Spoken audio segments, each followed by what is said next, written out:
Hello guys, welcome back to my channel. In today's video, we're going to talk about what happens after you win the American lottery.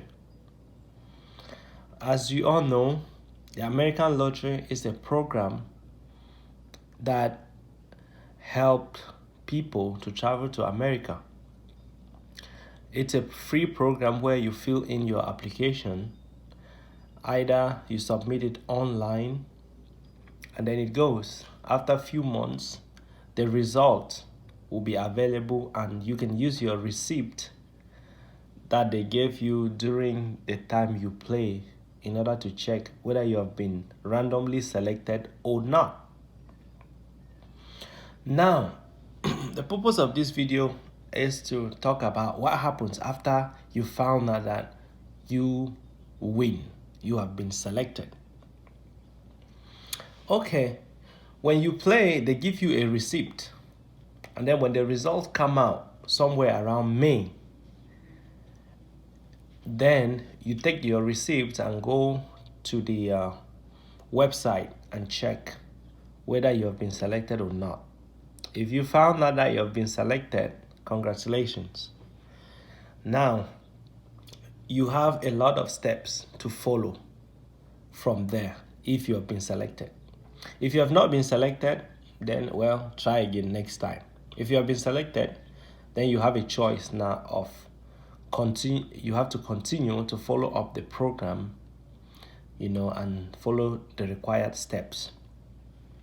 So immediately you found out that you have been selected. There is, you print the page which says you have been selected.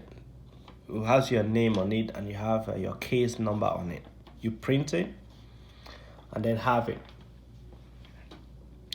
Now, there is a form on their website that you need to go and fill. And that form is called DS-260 application. Let me repeat again. DS-260 application form. This form is very long.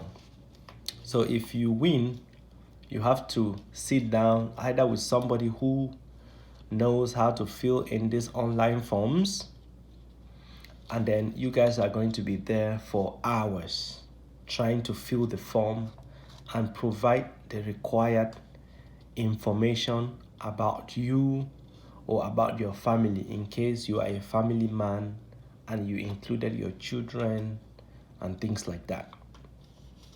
Once you fill the form and you're done, you submit it.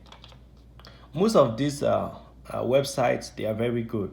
If you fill the form and you're not able to complete it that same day, it saves your application up to that point. And then when you come back and log in, you can continue the application until when you're finished, you hit submit and the application goes. When the application goes, you're going to wait now for them to schedule you for an interview at the local embassy in your country. Right. The United States has embassies in most countries. Even if they don't have in your country, that means they will direct you to use the nearby embassy in the next country or something like that. Yeah. So once you fill this form and submit, the next step is for you to wait for them to call you to their embassy to interview you and for them to see you. Yeah. While waiting for them, you have a number of documents that you have to put in place if you don't already have them, like your international travel passport. Yes. If you don't yet have a passport, you have to make one. Yes, use your ID card, use your birth certificate, and go make your passport.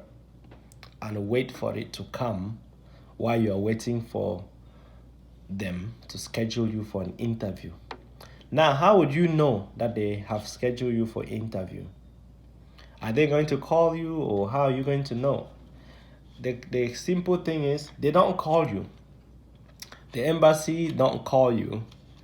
They will send you an email to tell you that, look, we have scheduled you for an interview on this date.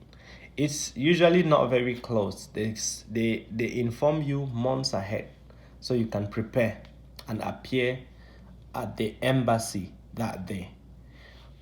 On that notification, they will also let you know the required documents for you to bring at the embassy on that day that you are required to come at the embassy. While you're waiting, if you have already made your passport, there is a need for you to make a medical. Yes, a medical report is required. So on their website, you go and check, and then you put your country. They will tell you where the hospital is located. When you go there, you pay some amount of money. Depending on the exchange rate, they will put the amount in dollars, and then you convert it. By that time you're going to see how much in your local currency it will be.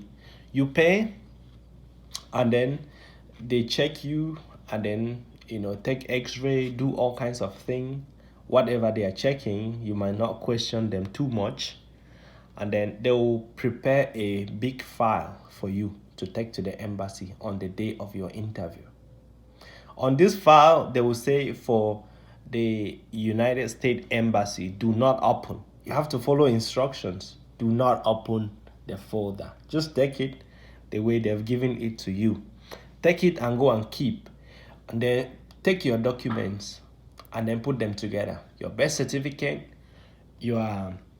all your school certificate that you have. Don't only take the highest. Just take all of them. And then take your ID card, And then now on the form, they inform you that you're coming to the embassy. There's usually an embassy fee that you have to pay. On that day, you don't have to pay early. Take the money with you, and then you will pay on that very day that you're being interviewed. They will receive the payment first before they will even interview you. Once they call your name, you come. So you take that money with you in cash. Yes, they don't accept check. Take that money with you in cash to that room.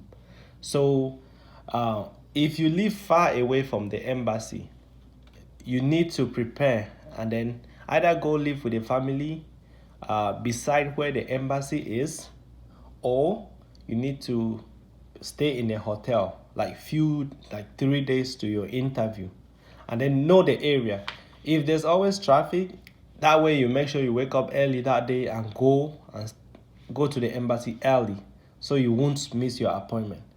But if you miss your appointment, you have to reschedule, which takes long. You don't want to miss that. So you want to check the traffic and then make sure that you appear at the embassy on time. When you appear, there are many people there that might be following the same program, or they have their own different program, but all of you are scheduled for interview in the same day. So there could be students, there could be people's wives that are coming for marriage. There could be people's children whose parents live in America already. They are going to meet their parents. All of you will be scheduled for interview in the same day. So when you go, you meet people, and then all of you will stand on a line. And then when the embassy opens their doors, you guys will go inside. They will take your phone. You go and sit in a big hall. And then they will be calling by name, and then when they call your name, you go to the counter and talk to somebody. That's your interview. The interview is usually very simple. They will just ask you basic questions about your intentions. Why do you like to go to America? Who are you going to live with? And then they will ask for your documents, IDs and everything, to make sure all of them match. And then you pay the fee. That's your interview. Like that. They ask you simple questions and you answer. Now, a lot of people ask this question. When you win American lottery, do they provide you with the accommodation? Do they provide you with housing? Where you're going to come and stay? Since you are in your home country, you might not have any family abroad, or you might know people, but they're not exactly your family. Will the United States provide you with housing? The answer is no. They are not going to provide you with any housing. So when you're filling your application form, you need to look for somebody that already lives in the United States. And then when you look for somebody that you're going to stay with, you're going to ask for their person's address, phone number, and then use it when you arrive at the embassy, to tell the embassy people that, look, I have my uncle in the United States. I'm going to go stay with him until I get my feet on the ground. That's the most important thing, because if you don't have anybody abroad, how are you going to go and survive in a new country where nobody gives you housing? When you come, you end at the airport. There will be nobody to take you home. So if you don't have any uncle, you need to contact a friend who has an uncle, and you guys can negotiate the various things, how you will get to go and stay with them, stay in their house, until your documents are able to come. So the cost involved, I've mentioned about the medical field that you have to pay at an American approved hospital for them to do your medical checkup, the embassy fee that you have to pay. These two fees, they are important. You pay them in your home country already. Now, making your passport, that's from your own pocket. You check and make sure you do it, and then pay whatever amount is required for you to get a passport. And then after your interview at the embassy, if you are lucky that they interviewed you and everything went well, they're going to say, we have approved you for a visa, and they will give you another appointment to come in 2 weeks. They will keep your passport, and then during that 2 weeks, they will use that time to take a visa, American visa, and then put it on your passport. When they put that visa on your passport, then you are ready to go to America any day. From that day, they put it any day you want. So what next do you have to do? You have to pay flight. You have to pay flight and arrange with the person that you found out in America that you're going to go live with. Pay flight and talk to them, and then see the day that you are going to travel. Prepare your bags, take your clothes, grab some food, talk to them and see what type of things they want you to bring, and then grab food and everything, pack up your bags, and then during your day of flight, go and then travel. When you arrive in America, you are new. Welcome to America. You are very new, and you don't know too many people, but with time, you will be meeting people you know. You will stay at home and wait for your documents to come. Yes. When you are new, your documents are still to come. Right. Because when you are coming, the embassy in your home country, they will still give you another folder that when you come, you give it at the airport, at the port of entry. Any airport you enter, you give that folder, which has some forms there that they have filled. Those forms, they will use it in order to make a green card for you. They'll make a green card. The card looks like an ID, but it's actually green. So they'll make a green card for you, which is small. It looks like an ID. And then when you come and you're staying, it will take some few weeks or up to like months, and they will send it to you. When they send you that green card, then you have now your ID, and you're free to go anywhere. You can apply for job. Another document you apply for is what they call the social security. It's your tax ID number. So when you work, you'll be able to pay taxes to the United States government. During this time, you are a permanent resident, green card holder. Yes. And you continue to live in America. The environment is new, winter, snow, a lot of things. But you get to learn, you get to wear all those their jackets, and things like that. And you live with whoever you came to live with, get your papers, be patient, don't rush. They will show you everything that you need to know. They will take you to offices. If you don't know how to drive, when you start working, or somebody can help to teach you driving, or you can pay and go to driving school with your own money that you've worked. And then when you're comfortable working, now you have to leave that house. If the house, they help you, right?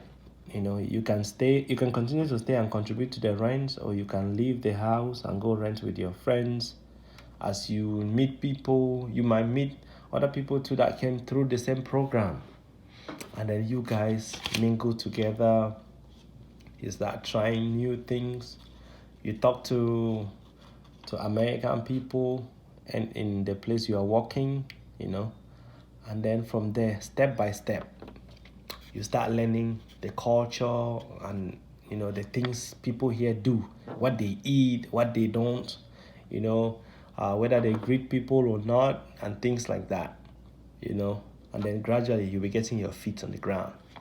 And then before you know it, you know everything you need to know. You have your papers now in your hand. Now you can make decisions for yourself. If you are a lady, you like to marry, you can marry.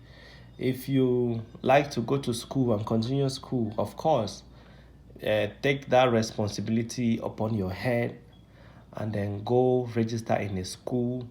They can give you a student loan, they can give you scholarship.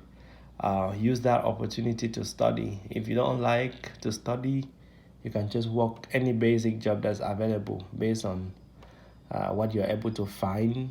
They can also do some training and increase and go up, and things like that. Make decisions for yourself, drive, change cars, and do all sort of things. So that's it about, American lottery. After you win, you know, the most thing that happens is, how to gather all this information and the money required for you to process a lot of documents. Most people, they will ask you that they can pay for you. When you come here, you pay them back, which is good. If your family don't have the money, you can also borrow and come. When you come, you work hard and pay them back. It's a very fair thing to do, with a little bit of interest or anything like that. That way, you won't miss your opportunity of coming to the United States. Now, when you're in your home country, you might not know how America is. Is a place good? Would it fit the type of thing you want? The highest thing is that you cannot hear from anybody.